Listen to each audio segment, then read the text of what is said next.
Chapitre XIII. Monsieur Bonacieux. Il y avait dans tout cela, comme on a pu le remarquer, un personnage dont, malgré sa position précaire, on n'avait paru s'inquiéter que fort médiocrement. Ce personnage était Monsieur Bonacieux, respectable martyr des intrigues politiques et amoureuses, qui s'enchevêtraient si bien les unes aux autres, dans cette époque à la fois si chevaleresque et si galante. Heureusement, le lecteur se le rappelle, ou ne se le rappelle pas, heureusement que nous avons promis de ne pas le perdre de vue. Les estafiers qui l'avaient arrêté le conduisirent droit à la Bastille, où on le fit passer tout tremblant devant un peloton de soldats qui chargeaient leurs mousquets. De là, introduit dans une galerie demi-souterraine, il fut, de la part de ceux qui l'avaient amené, l'objet des plus grossières injures et des plus farouches traitements. Les sbires voyaient qu'il n'avait pas affaire à un gentilhomme, et ils le traitaient en véritable croquant. Au bout d'une demi-heure à peu près, un greffier vint mettre fin à ses tortures, mais non pas à ses inquiétudes, en donnant l'ordre de conduire M. Bonacieux dans la chambre des interrogatoires. Ordinairement, on interrogeait les prisonniers chez eux, mais avec M. Bonacieux, on n'y faisait pas tant de façon. 2 gardes s'emparèrent du mercier, lui firent traverser une cour, le firent entrer dans un corridor où il y avait 3 sentinelles, ouvrirent une porte et le poussèrent dans une chambre basse où il n'y avait pour tout meuble qu'une table, une chaise et un commissaire. Le commissaire était assis sur la chaise et occupé à écrire sur la table. Les 2 gardes conduisirent le prisonnier devant la table et, sur un signe du commissaire, s'éloignèrent hors de la portée de la voix.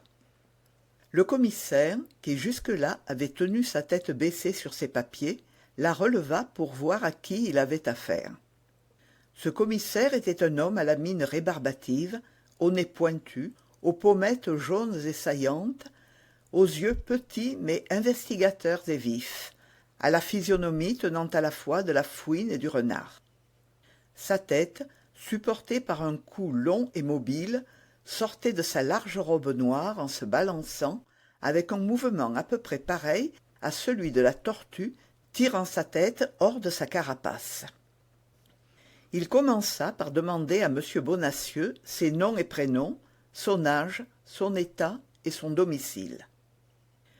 L'accusé répondit qu'il s'appelait Jacques-Michel Bonacieux, qu'il était âgé de 51 ans, mercier retiré, et qu'il demeurait rue des Fossoyeurs, numéro 11.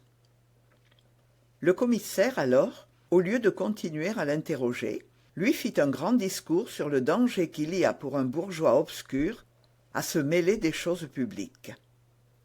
Il compliqua cet exorde d'une exposition dans laquelle il raconta la puissance et les actes de M. le cardinal, ce ministre incomparable, ce vainqueur des ministres passés, cet exemple des ministres à venir. Actes et puissances que nul ne contrecarrait impunément. Après cette deuxième partie de son discours, fixant son regard d'épervier sur le pauvre Bonacieux, il invita à réfléchir à la gravité de sa situation. Les réflexions du mercier étaient toutes faites. Il donnait au diable l'instant où M. de la Porte avait eu l'idée de le marier avec sa filleule, et l'instant surtout où cette filleule avait été reçue dame de la lingerie chez la reine. Le fond du caractère de maître Bonacieux était un profond égoïsme, mêlé à une avarice sordide, le tout assaisonné d'une poltronnerie extrême. L'amour que lui avait inspiré sa jeune femme, étant un sentiment tout secondaire, ne pouvait lutter avec les sentiments primitifs que nous venons d'énumérer. Bonacieux réfléchit, en effet, sur ce qu'on venait de lui dire. « Mais, monsieur le commissaire, dit-il timidement, croyez bien que je connais et que j'apprécie plus que personne le mérite de l'incomparable éminence par laquelle nous avons l'honneur d'être gouvernés. »« Vraiment ?» demanda le commissaire d'un air de doute. « Mais s'il en était véritablement ainsi, comment seriez-vous à la Bastille ?»« Comment j'y suis ? Ou plutôt pourquoi j'y suis ?» répliqua M. Bonacieux. Voilà ce qu'il m'est parfaitement impossible de vous dire, vu que je l'ignore moi-même. Mais à coup sûr, ce n'est pas pour avoir désobligé, sciemment du moins, monsieur le cardinal. Il faut cependant que vous ayez commis un crime, puisque vous êtes ici accusé de haute trahison. De haute trahison s'écria Bonacieux épouvanté. De haute trahison? Et comment voulez-vous qu'un pauvre mercier qui déteste les Huguenots et qui abhorre les Espagnols soit accusé de haute trahison? Réfléchissez, monsieur, la chose est matériellement impossible. Monsieur Bonacieux, dit le commissaire en regardant l'accusé comme si ses petits yeux avaient la faculté de lire jusqu'au plus profond des cœurs. Monsieur Bonacieux, vous avez une femme? Oui, monsieur, répondit le mercier tout tremblant, sentant que c'était là où les affaires allaient s'embrouiller. C'est-à-dire, j'en avais une. Comment vous en aviez une? Qu'en avez-vous fait, si vous ne l'avez plus? On me l'a enlevée, monsieur. On vous l'a enlevée, dit le commissaire. Ah! Bonacieux sentit à ce « ah » que l'affaire s'embrouillait de plus en plus. On vous l'a enlevée, reprit le commissaire. Et savez-vous quel est l'homme qui a commis ce rapt? Je crois le connaître. Quel est-il?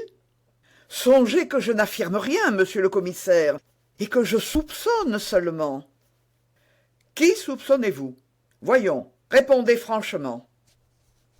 Monsieur Bonacieux était dans la plus grande perplexité. Devait-il tout nier ou tout dire?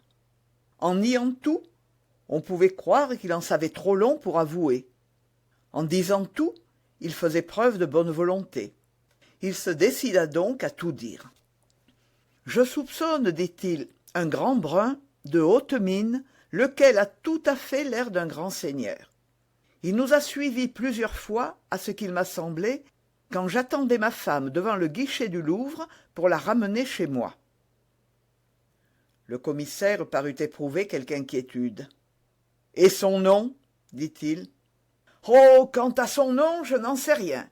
Mais si je le rencontre jamais, je le reconnaîtrai à l'instant même, je vous en réponds, fût-il entre 1000 personnes. » Le front du commissaire se rembrunit.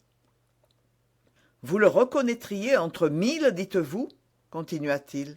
« C'est-à-dire, reprit Bonacieux, qui vit qu'il avait fait fausse route, c'est-à-dire...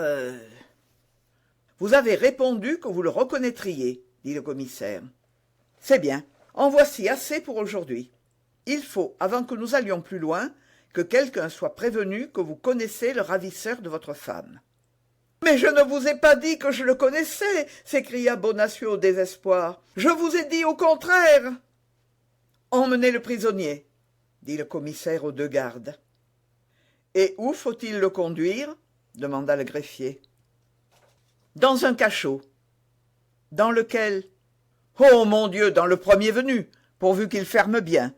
répondit le commissaire avec une indifférence qui pénétra d'horreur le pauvre Bonacieux. « Hélas, hélas, se dit-il, le malheur est sur ma tête. Ma femme aura commis quelque crime effroyable, on me croit son complice, et l'on me punira avec elle. Elle en aura parlé, elle aura avoué qu'elle m'avait tout dit. Une femme, c'est si faible. Un cachot, le premier venu, c'est cela. Une nuit est bientôt passée, et demain, à la roue, à la potence. Oh, mon Dieu, ayez pitié de moi. » Sans écouter le moins du monde les lamentations de maître Bonacieux, lamentations auxquelles d'ailleurs il devait être habitué, les deux gardes prirent le prisonnier par un bras et l'emmenèrent, tandis que le commissaire écrivait en hâte une lettre que son greffier attendait. Bonacieux ne ferma pas l'œil, non pas que son cachot fût par trop désagréable, mais parce que ses inquiétudes étaient trop grandes. Il resta toute la nuit sur son escabeau, tressaillant au moindre bruit. Et quand les premiers rayons du jour se glissèrent dans sa chambre, l'aurore lui parut avoir pris des teintes funèbres. Tout à coup, il entendit tirer les verrous, et il fit un soubresaut terrible. Il croyait qu'on venait le chercher pour le conduire à l'échafaud. Aussi, lorsqu'il vit purement et simplement paraître, au lieu de l'exécuteur qui l'attendait, son commissaire et son greffier de la veille, il fut tout près de leur sauter au cou. « Votre affaire s'est fort compliquée depuis hier soir, mon brave homme, » lui dit le commissaire, « et je vous conseille de dire toute la vérité, car votre repentir peut seul conjurer la colère du cardinal. »« Mais je suis prêt à tout dire, » s'écria Bonacieux, « du moins tout ce que je sais. Interrogez, je vous prie. »« Où est votre femme, d'abord ?»« Mais puisque je vous ai dit qu'on me l'avait enlevée. »« Oui, mais depuis hier 5 heures de l'après-midi, grâce à vous, elle s'est échappée. »« Ma femme s'est échappée ?» s'écria Bonacieux. « Oh, la malheureuse ! Monsieur, si elle s'est échappée, ce n'est pas ma faute, je vous le jure. »« Qu'alliez-vous donc alors faire chez monsieur d'Artagnan, votre voisin, avec lequel vous avez eu une longue conférence dans la journée ?»« Ah oui, monsieur le commissaire, oui, cela est vrai, et j'avoue que j'ai eu tort. J'ai été chez monsieur d'Artagnan. » « Quel était le but de cette visite ?»« De le prier de m'aider à retrouver ma femme. Je croyais que j'avais le droit de la réclamer.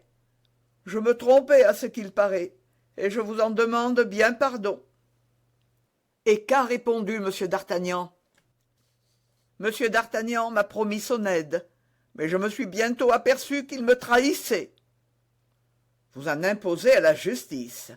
Monsieur d'Artagnan a fait un pacte avec vous, et en vertu de ce pacte, il a mis en fuite les hommes de police qui avaient arrêté votre femme et l'a soustraite à toutes les recherches. »« Monsieur d'Artagnan a enlevé ma femme ?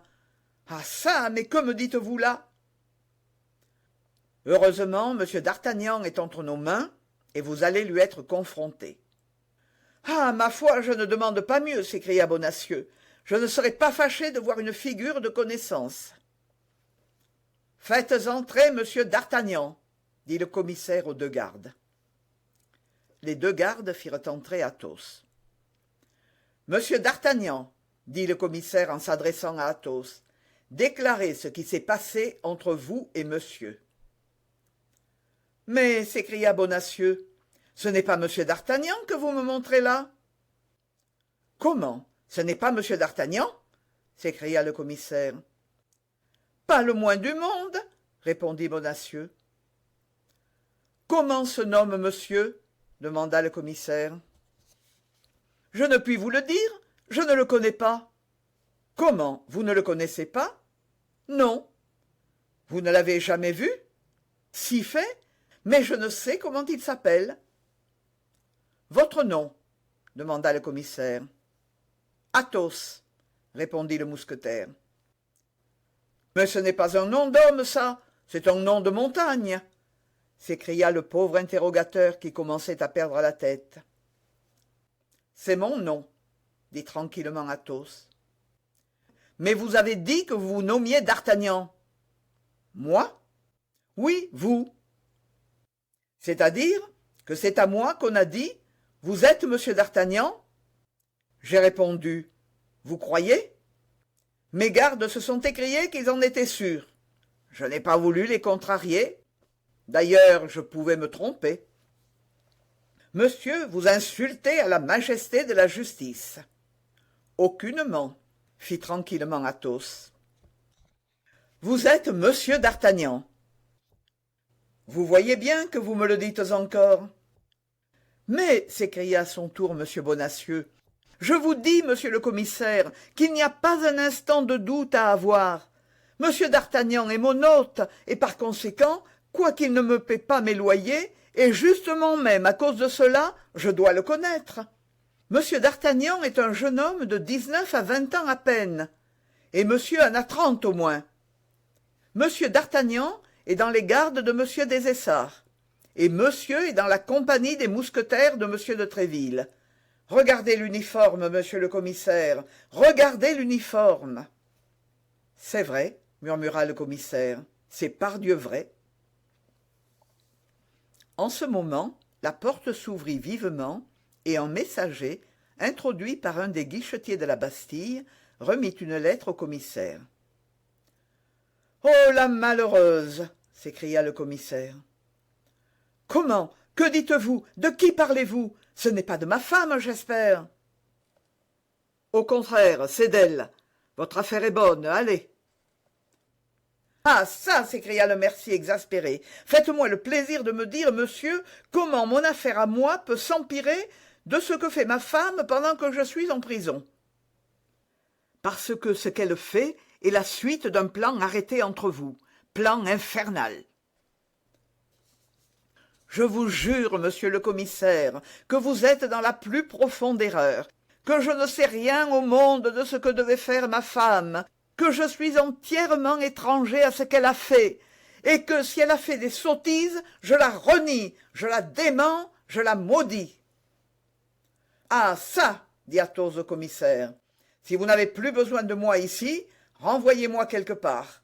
Il est très ennuyeux, votre monsieur Bonacieux. »« Reconduisez les prisonniers dans leur cachot, » dit le commissaire en désignant d'un même geste Athos et Bonacieux, « et qu'ils soient gardés plus sévèrement que jamais. » « Cependant, dit Athos avec son calme habituel, si c'est à monsieur d'Artagnan que vous avez affaire, je ne vois pas trop en quoi je puis le remplacer. »« Faites ce que j'ai dit !» s'écria le commissaire, « et le secret le plus absolu, vous entendez ?» Athos suivit ses gardes en levant les épaules, et M. Bonacieux en poussant des lamentations à fendre le cœur d'un tigre. On ramena le mercier dans le même cachot où il avait passé la nuit, et l'on l'y laissa toute la journée. Toute la journée, Bonacieux pleura comme un véritable mercier, n'étant pas du tout homme d'épée, il nous l'a dit lui-même. Le soir, vers les 9 heures, au moment où il allait se décider à se mettre au lit, il entendit des pas dans son corridor. Ses pas se rapprochèrent de son cachot, sa porte s'ouvrit, des gardes parurent. « Suivez-moi » dit un exempt qui venait à la suite des gardes. « Vous suivre » s'écria Bonacieux. « Vous suivre à cette heure-ci? Et où cela, mon Dieu ?»« Où nous avons l'ordre de vous conduire. » « Mais ce n'est pas une réponse, cela. C'est cependant la seule que nous puissions vous faire. »« Ah, mon Dieu !» murmura le pauvre mercier. « Pour cette fois, je suis perdu. » Et il suivit machinalement et sans résistance les gardes qui venaient le quérir. Il prit le même corridor qu'il avait déjà pris, traversa une première cour, puis un second corps de logis. Enfin, à la porte de la cour d'entrée, il trouva une voiture entourée de 4 gardes à cheval. On le fit monter dans cette voiture, l'exempt se plaça près de lui, on ferma la portière à clef, et tous deux se trouvèrent dans une prison roulante. La voiture se mit en mouvement, lente comme un char funèbre. À travers la grille cadenassée, le prisonnier apercevait les maisons et le pavé, voilà tout.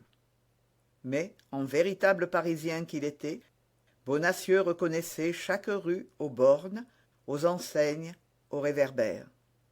Au moment d'arriver à Saint-Paul, lieu où l'on exécutait les condamnés de la Bastille, il faillit s'évanouir et se signa 2 fois. Il avait cru que la voiture devait s'arrêter là. La voiture passa cependant. Plus loin, une grande terreur le prit encore. Ce fut en côtoyant le cimetière Saint-Jean où on enterrait les criminels d'État. Une seule chose le rassura un peu, c'est qu'avant de les enterrer, on leur coupait généralement la tête, et que sa tête, à lui, était encore sur ses épaules.